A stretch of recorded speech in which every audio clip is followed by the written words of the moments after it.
Percer le mystère de la porosité pour avoir de longs cheveux. Voilà, donc c'est une vidéo qui est très importante, je pense, parce qu'il y a beaucoup de personnes qui se posent la question de la porosité. Et donc avant qu'on entre vraiment dans le vif du sujet de cette vidéo, est-ce que ça vous dit qu'on finisse la mise en pli de ma coiffure ensemble? Donc, je vous laisse répondre à cette question dans les commentaires et c'est parti, je fais la mise en pli. Pour défaire mes cheveux, en fait, en gros, je vais garder ces deux vanilles collées, parce que du coup, je vais les attacher comme ça. Et puis toutes les vanilles qui se trouvent voilà, derrière, je vais les défaire pour avoir... En fait, c'est un twist out, hein, c'est un flat twist out que je compte défaire.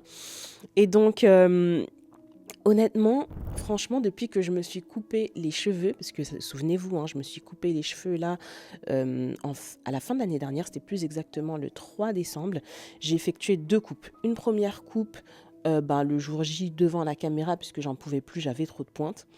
Et puis la seconde coupe, le lendemain, du coup c'est mon mari qui me l'a effectué parce que j'avais des petites égalisations à faire comme j'avais fait la coupe à la va-vite. Et donc franchement, s'il y a bien une chose que je regrette, c'est de ne pas l'avoir fait plus tôt parce que depuis, à chaque fois que je touche mes cheveux, je me dis mais ils sont magnifiques.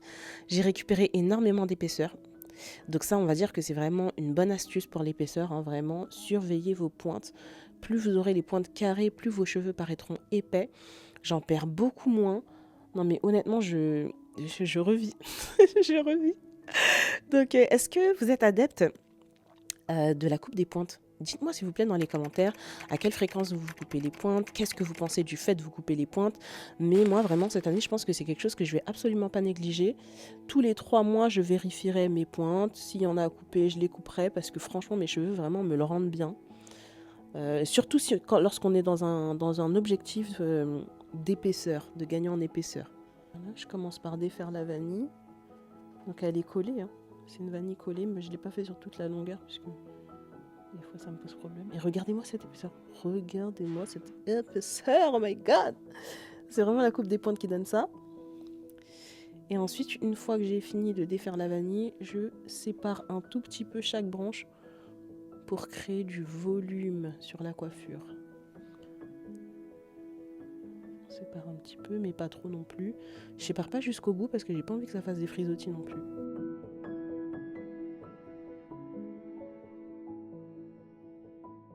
Voilà, donc là j'arrive à la fin de la mise en place de la coiffure. Donc la dernière chose que je vais finir par faire, c'est en fait récupérer ces deux branches là et en faire un petit nœud. Donc j'aplatis l'arrière comme ceci, hop, et je fais la même chose de l'autre côté. C'est un petit peu plus dur. Et puis je fais un petit nœud. Franchement, honnêtement, c'est ma coiffure du moment, je l'aime trop. Bon, en fait, c'est mon mari qui l'adore. Moi, il y a 2 coiffures, franchement, que j'adore particulièrement, mais celles que j'aime depuis des années et des années et des années, c'est les high puffs.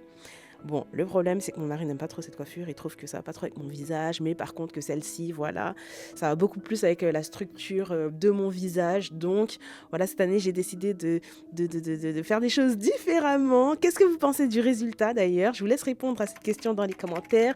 Est-ce que vous aimez bien ce genre de coiffure? Est-ce que vous préférez me voir plutôt avec des high puffs comme moi j'adore? Donc franchement, là je me regarde dans le miroir, hein. C'est pour ça que je regarde pas la caméra. Mais bref, franchement, I love it. Et puis, ça, on va dire que c'est vraiment ma coiffure du moment. Donc l'autre question que j'ai pour vous et à laquelle je vais vous laisser répondre dans les commentaires, c'est quelle est votre coiffure du moment? Là, je pense que je vais essayer de ne pas faire cette coiffure pendant tout le challenge capillaire parce que sinon ça risque d'être ennuyeux. Mais c'est vrai que je l'adore, elle est pratique, elle est simple, elle est belle, les cheveux sont... Regardez-moi ces pointes, elles sont trop belles. Je suis trop contente. Est-ce que vous êtes au courant que nous sommes actuellement en challenge capillaire gratuit? Je vous laisse répondre à cette question dans les commentaires. Et je me permets de vous poser cette question parce que voilà, c'est un challenge capillaire qu'on a démarré depuis le 1er janvier 2025. On est hyper motivés. Je suis au taquet avec les suivis quotidiens. C'est gratuit, donc n'hésitez pas à le rejoindre. L'objectif de ce challenge capillaire, c'est d'optimiser la pousse et l'épaississement des cheveux. Donc si ça fait partie de vos objectifs, rejoignez ce challenge capillaire parce que c'est gratuit. Pour comprendre le déroulé de ce challenge capillaire, n'hésitez pas à visionner cette vidéo et n'hésitez pas surtout à nous suivre sur nos autres plateformes que sont Instagram, Facebook et notre chaîne WhatsApp. Pourquoi je vous parle de ces 3 plateformes en particulier? Parce que c'est sur ces 3 plateformes que sont diffusés les suivis quotidiens. Donc tous les jours à 19h, il y a une petite vidéo qui est postée et dans laquelle je vous explique littéralement que faire de vos cheveux. Donc quotidiennement parlant, je vous dis quoi faire avec vos cheveux. Bonjour tout le monde, j'espère que vous allez bien. Ceci est le suivi quotidien, mes cheveux, voilà, ça ne bouge pas. Je pense faire mes soins demain soir. Donc c'est parti, on fait le suivi quotidien. Let's go. Tout d'abord, on va effectuer un massage crânien avec de l'huile de ricin noir d'Haïti. L'objectif, c'est de stimuler la puissance et l'épaississement des cheveux. Et c'est le dernier massage crânien de la semaine.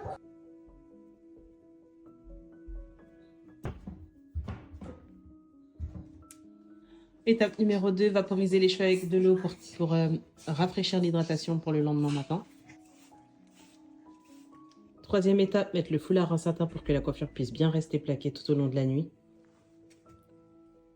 Donc, cette petite vidéo, elle arrive tous les jours à 19 h sur l'ensemble des 3 plateformes. Donc, sur Instagram et sur Facebook, la vidéo arrive en story. Donc, vous avez juste à vous connecter, suivre nos stories tous les jours pour ne rien manquer. Et puis, pour les personnes voilà, qui n'ont ni Instagram ni Facebook et qui ont par contre WhatsApp et qui préféraient nous suivre depuis là-bas, eh bien, voici un petit tuto pour rejoindre notre chaîne WhatsApp.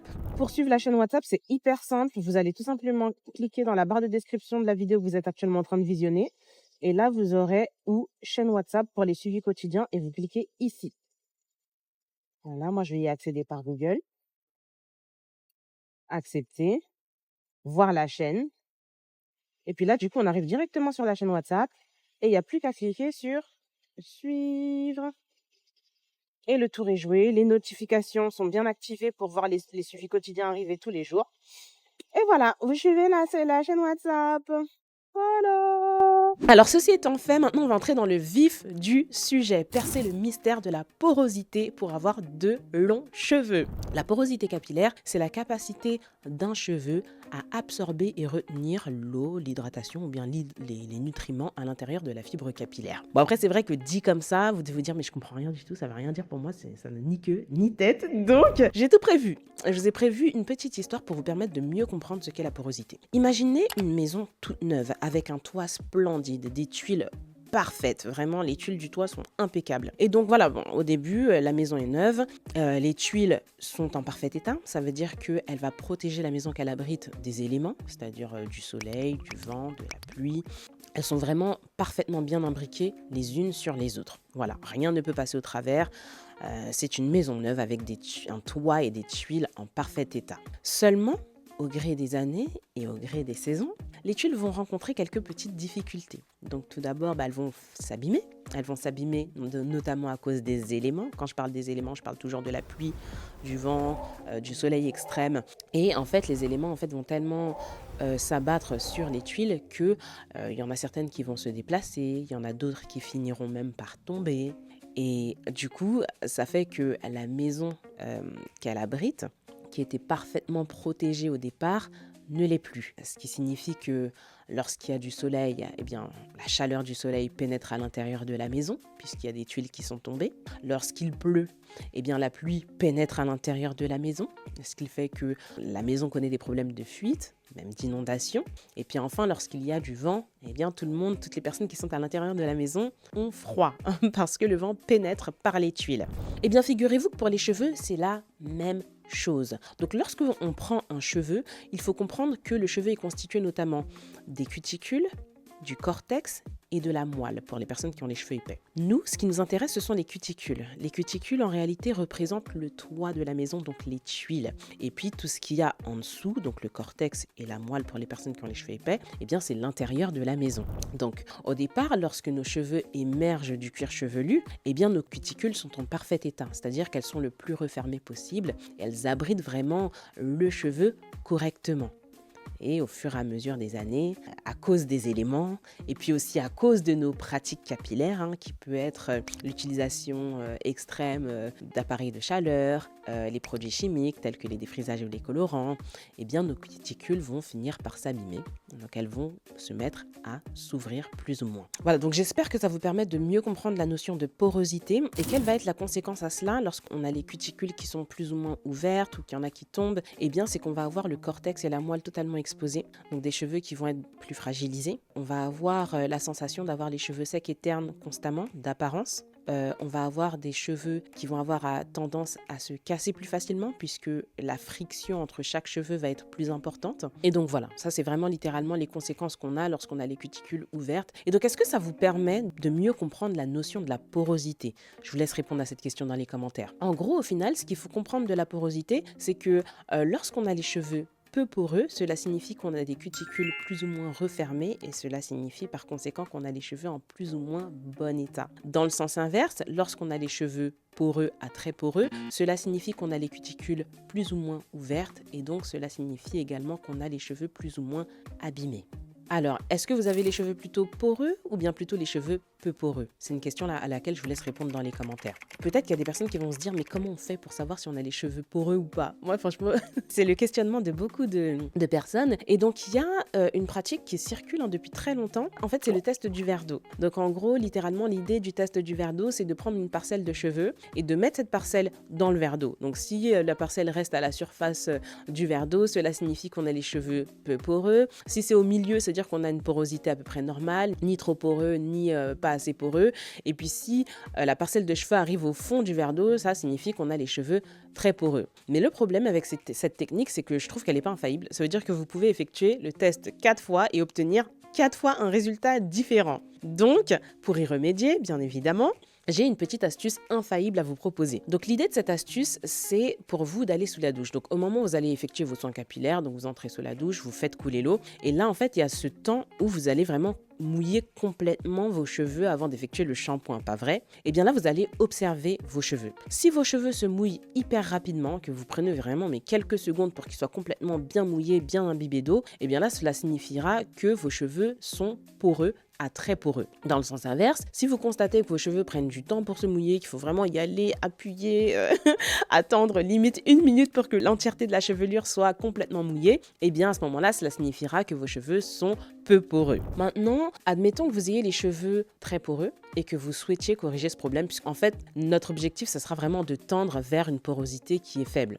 Parce que plus les cheveux ont une porosité faible, plus cela signifie que les cuticules sont refermées et donc le cortex et la moelle correctement protégés. Donc on tend tous vers ça. Maintenant, si jamais vous avez des problèmes de cheveux poreux, comment faire pour y remédier? Eh bien en fait, j'ai plusieurs petites solutions à vous proposer. Tout d'abord, on va parler des solutions pour les personnes qui n'ont pas encore de problème de cheveux poreux. Donc si vous avez les cheveux qui sont plutôt peu poreux, eh bien pour vraiment conserver ces cheveux-là, donc des cheveux en bon état, eh bien on évitera d'utiliser par exemple des appareils de chaleur. On peut en utiliser, mais pas trop souvent. Et puis surtout, lorsqu'on va en utiliser, on va faire en sorte d'appliquer un protecteur thermique afin d'éviter d'abîmer les cuticules. Dans le même sens, on évitera d'utiliser des produits chimiques tels que les défrisants ou bien encore les colorations permanentes parce que, en fait, ce type de produits chimiques ont la capacité d'ouvrir les écailles de manière irréversible. On évitera aussi de manipuler excessivement ses cheveux aussi parce que ça contribue à abîmer les cuticules. On évitera de s'exposer au soleil sans protecteur thermique et puis on évitera aussi entre autres de laisser ses cheveux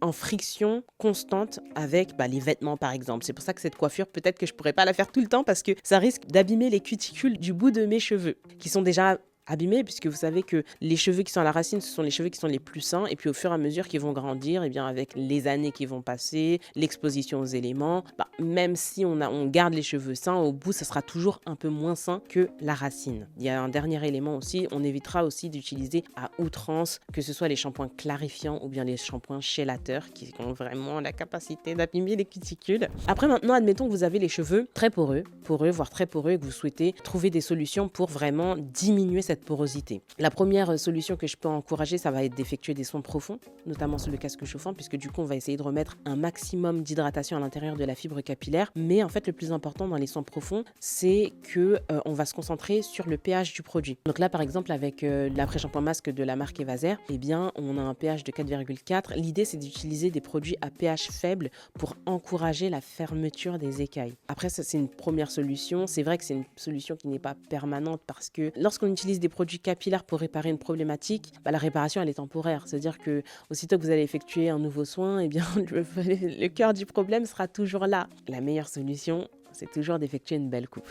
C'est toujours d'effectuer une belle coupe pour recommencer sur une base neuve. Et surtout, une fois qu'on a effectué la coupe, c'est de garder en tête que maintenant qu'on a un maximum de nouveaux cheveux avec des écailles bien refermées, eh bien, on va éviter de faire des accidents qui pourraient justement nous faire replonger dans la partie peu poreuse des cheveux. Voilà, donc j'ai encore quelques questions pour vous, bien évidemment. Qu'est-ce que vous avez pensé de cette vidéo? Je vous laisse répondre à cette question dans les commentaires. Ensuite, autre question, quelle est la résolution que vous allez mettre en place dès aujourd'hui afin de réduire au maximum votre porosité capillaire? C'est aussi une question à laquelle je vous laisse répondre dans les commentaires. Et puis enfin, est-ce que vous avez des suggestions pour nos prochaines vidéos? Voilà, merci infiniment d'avoir pris le temps de visionner cette vidéo. J'ai hâte de vous retrouver pour un autre conseil capillaire et en attendant, je vous fais de gros bisous.